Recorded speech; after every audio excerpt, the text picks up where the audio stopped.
Quer dizer, tudo tem o seu propósito, né? Tudo tem o seu propósito, tudo que nos acontece tem um propósito. Uma coisa é certa, é para o crescimento. Agora depende muito de como você vê, como é que você percebe tudo que você está passando. A Bíblia vai dizer que ele nem aquele já pecou, nem os seus pais, mas foi para que se manifeste nele as obras de Deus. As obras de Deus, ela vai estar sempre no nosso dia a dia. Precisamos só ver, perceber que é Deus trabalhando ao nosso favor, mesmo em meio às dores, né? Há exemplos diversos na Bíblia Sagrada que dizem isso, que mostram isso. Muito bem.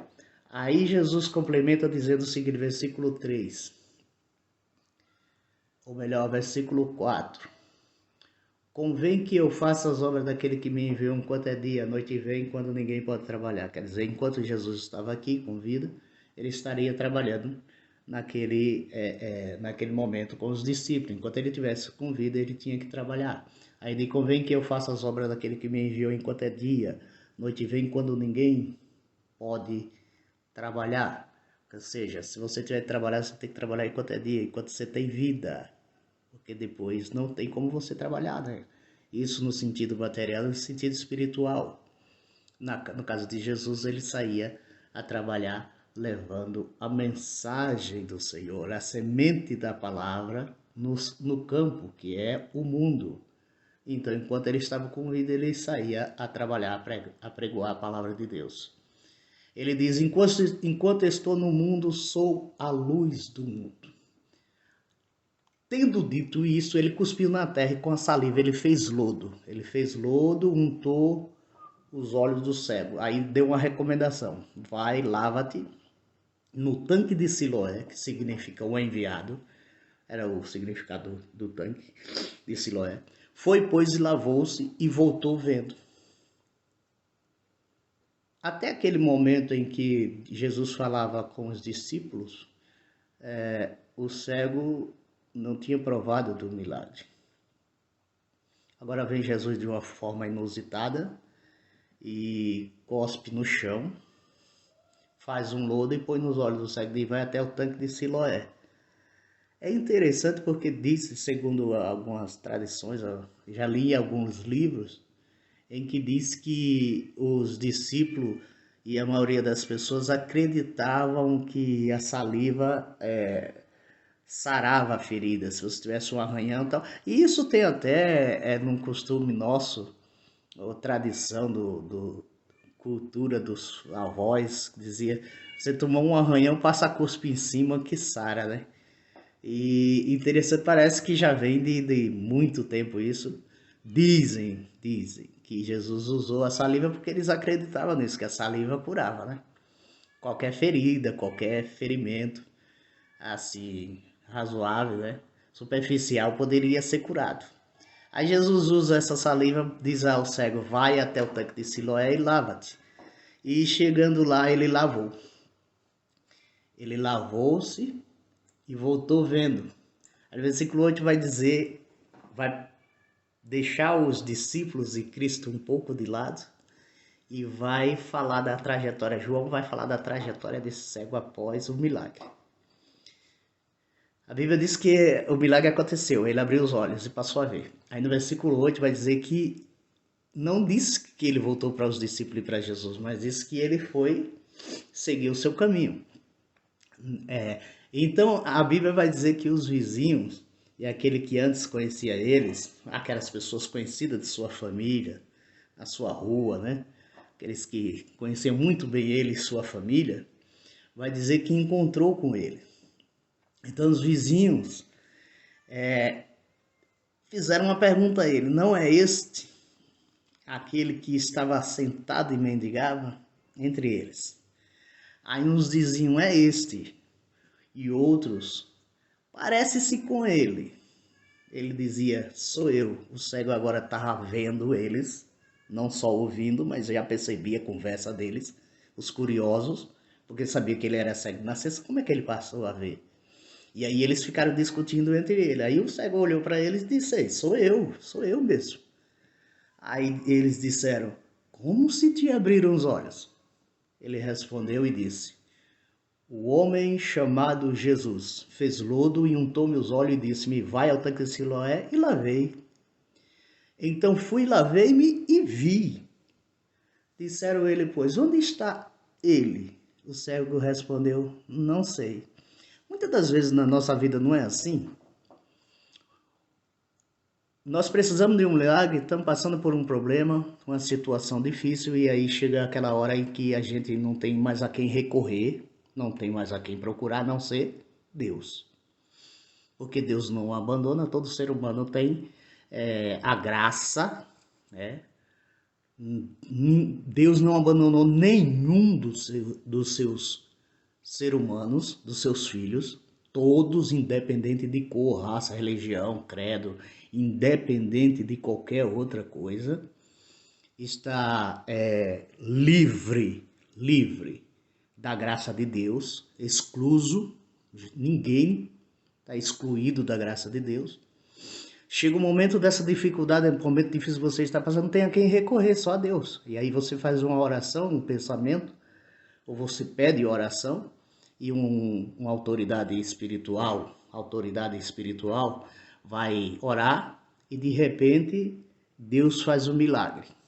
E você recebe a bênção, né? A bênção de Deus. Você recebe uma bênção, e essa bênção chega até você, e você regozija, você se alegra, você comemora, você jubila, né? Você faz festas, salta fogos. Graças a Deus foi resolvido. Porém, chega um momento em que perguntam a você: quem fez isso? Você diz: foi Jesus. Mas onde ele está? Você diz: eu não sei. De uma certa forma você diz: eu não sei. Por quê? Porque você vai entender que você recebeu o milagre, mas você não sabe quem é Jesus e nem onde ele está. E muitas das vezes nem procura para agradecer. Há pessoas assim, não são todos. Há pessoas que recebem de Deus a bênção. Eu falo a cura espiritual ou material. Você tem tudo, na sua casa você tem tudo o que quer, você é bem abastecido, é bem sucedido, mas houve um probleminha ali que foi espiritual e você não tinha como resolver e só poderia resolver se fosse com Deus. Pediu e recebeu, mas não sabe quem é ele. Você sabe o nome, mas não sabe quem é Jesus Cristo. Esse cego ele não sabia nem onde ele estava, Jesus. Por quê? Porque ele recebeu a bênção e saiu fora, saiu correndo, desapareceu. Esqueceu-se já de quem era Jesus, embora ele soubesse quem era. Aí ele segue o caminho deles e os vizinhos começam a questioná-lo. Você vai saber por que isso lá na frente. Uns diziam que era ele, outros diziam que não era o cego. Aí o cego disse: sou eu mesmo. Aí eles perguntaram: como te abriram os olhos? Aí ele começou a responder o que aconteceu. A Bíblia vai dizer que ele disse assim: um homem chamado Jesus fez lodo e untou-me os olhos. Aí quando perguntaram a ele onde ele está, ele disse que não sabia. E eles pegaram e levaram o cego aos fariseus, o que antes era cego. Eles pegaram o cego, levaram até os fariseus para que eles fizessem uma análise. Era sábado quando Jesus fez o lodo e lhe abriu os olhos.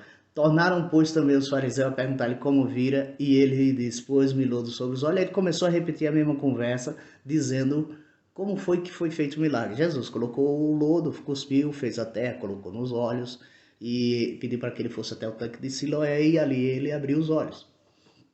Aí então alguns dos fariseus diziam: este homem não é de Deus, pois não guarda o sábado. Imagine, fariseu é assim, né?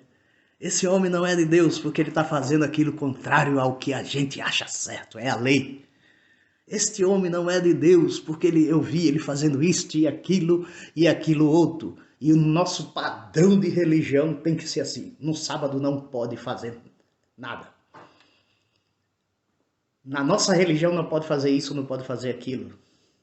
Eu não posso fazer isso, não posso fazer aquilo, não posso vestir isso, não posso vestir aquilo, não posso comer isso, né? Não posso fazer aquilo.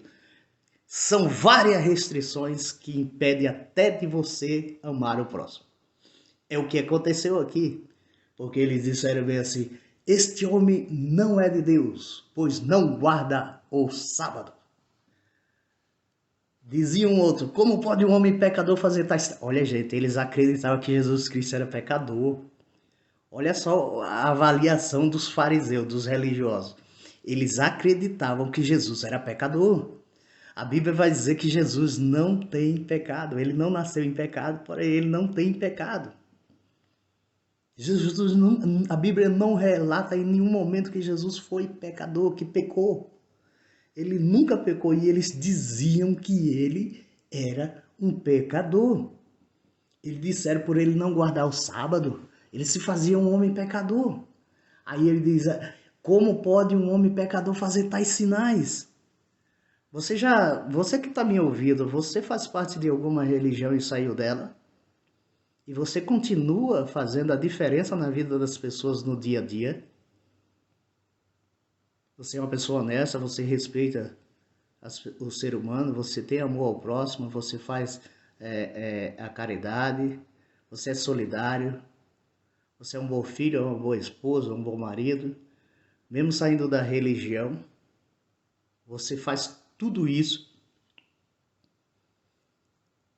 E ainda dizem assim: não é possível porque você é pecador, você não está na minha igreja, você não faz parte do meu clube, você não faz parte da minha denominação, você não está inserido na minha religião. Como é que pode você praticar milagres? Como é que você pode fazer boas ações? Como é que você pode ser discípulo de Cristo se você não faz parte da minha religião? Entendeu? As pessoas acreditam que se não estiver dentro do padrão dela, você não pode servir a Deus, você não é servo de Cristo. É necessário que você esteja dentro do quadrado deles, ou dentro da bolha, né? Para que você seja denominado cristão, ou filho de Deus, né?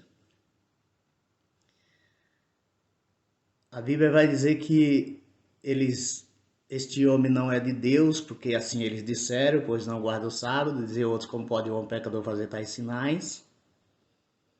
E havia disenção entre eles. Tornaram, pois, a dizer ao cego: tu, que dizes daquele que te abriu os olhos?